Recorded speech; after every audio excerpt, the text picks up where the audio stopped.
Hey there, grade six. Just a little video on the divisibility rule by three, which we've talked about a little bit.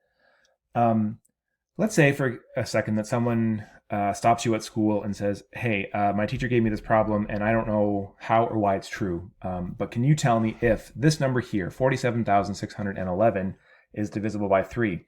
And you say, "Well, okay, so 4 plus 7 is 11, plus 6 is 17, plus 1 is 18, plus 1 is 19. So 19 is not a multiple of 3. So no, that number is not going to be divisible by 3." And then someone says, "Well, okay, so you figured out that it's not divisible by 3, but why does that work? Why does that rule work?" And you're like, "Well, I don't know. I just memorized that if you add up the digits in the number and it gives you a multiple of 3, then it's going to be divisible by 3. So what I thought I would do is try to explain to you guys why that divisibility rule works. And hopefully I do a good enough job. Where we need to start is with this understanding that our number system is built around something called base 10. When I say base 10, I mean numbers like 1, 10, 100, 1,000, 10,000, etc. It's ones and zeros. That's kind of how our number system is based. Now, when we start figuring out remainders, we notice this pattern that when we divide powers of 10 by 3, we get the same remainder every single time. The remainder for 1 divided by 3 is 1, 10 divided by 3 is 1, 100 divided by 3 is 1, 1,000 divided by 3 is 1, and so on and so forth. It's actually quite interesting that all of these patterns work. And I can just show you this with long division. So we can just start with 3 into 10. Now 3 we know goes into 10. It's 3 times, and 3 times 3 is 9.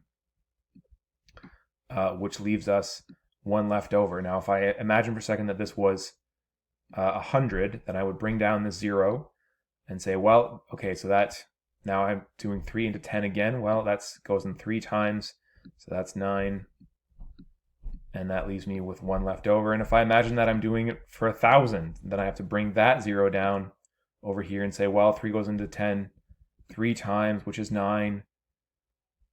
I'm going to run out of room, which is 9, with still 1 left over. So every single time that pattern, that 9, remainder 1, remainder 1, remainder 1, is going to carry on.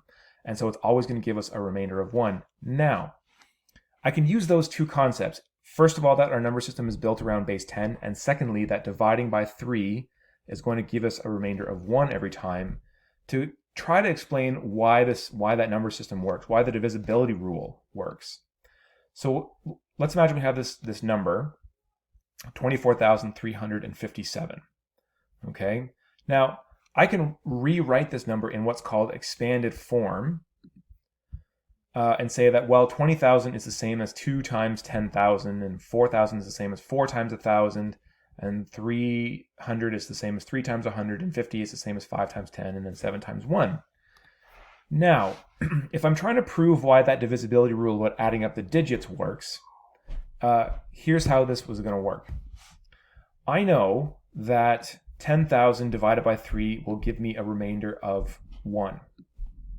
And so if I have 2 groups of 10,000, that's going to give me two remainders of 1. Okay? If I have 1,000 and I divide it by 3, I know that's going to give me a remainder of 1.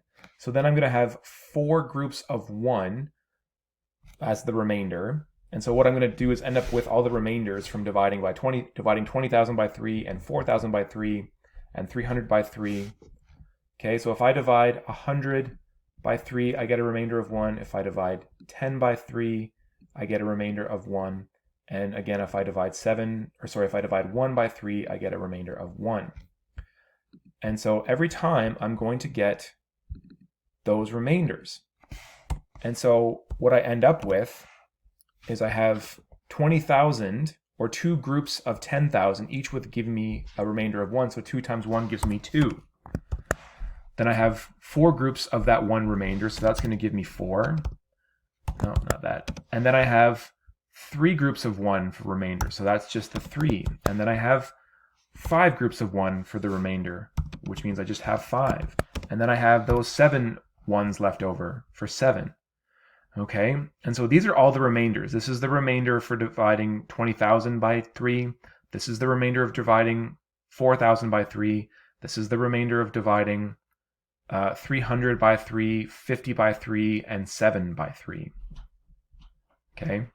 And so what I end up getting, if I put all those remainders together, my remainder ends up equaling 21. Now, I know that if I have 21, that I can put them into groups of 3, and then if I put that together, I'm just going to get 3 left over. 3 left over. If I put 2 and 1 together, I get 3 left over, and then that's obviously divisible by 3.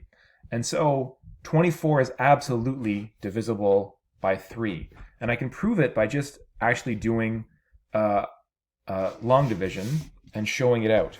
And so if I have, 3 into, sorry for the squiggles, 24,357.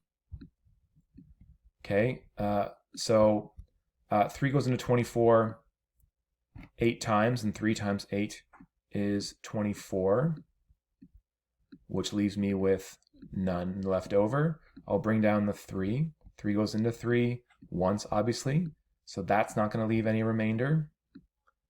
Then I bring the 5 down.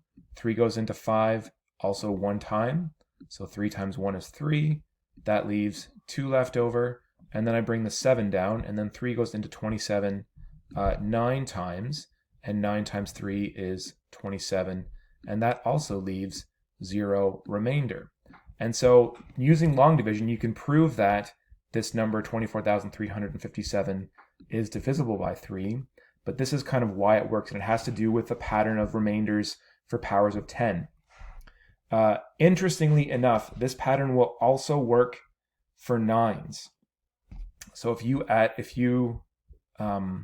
if we change this for a second to say, instead of divided by 3, we say divided by 9, it also leaves a 1 remainder. Okay, and so if you do 9 into 10, you'll get also that 1 remainder, but instead of it being 3s, it'll be 1s up top here. So 9 goes into 10 once with 1 left over. And then so the rule kind of applies with 9 as well, except that it's got to be a multiple of 9 rather than a multiple of 3. But anyway, that's the point I wanted to make about the base 10 building blocks and the repeated remainders and how to do that with expanded form to prove why the divisibility rule for 9 works, or for 3 works. So if you have some random number, I don't know, 597, you could say, okay, well, I know the reasoning why, and 5 plus 9 is 14, plus 7 is 21, and so that's going to give me, that's a multiple of 3, so that's going to give me a remainder of 0, and so which means that 597 is going to be divisible by 3. So I hope that helps. I hope that clears up why the divisibility rule by 3 and 9 works. And thanks for watching, and have a great day.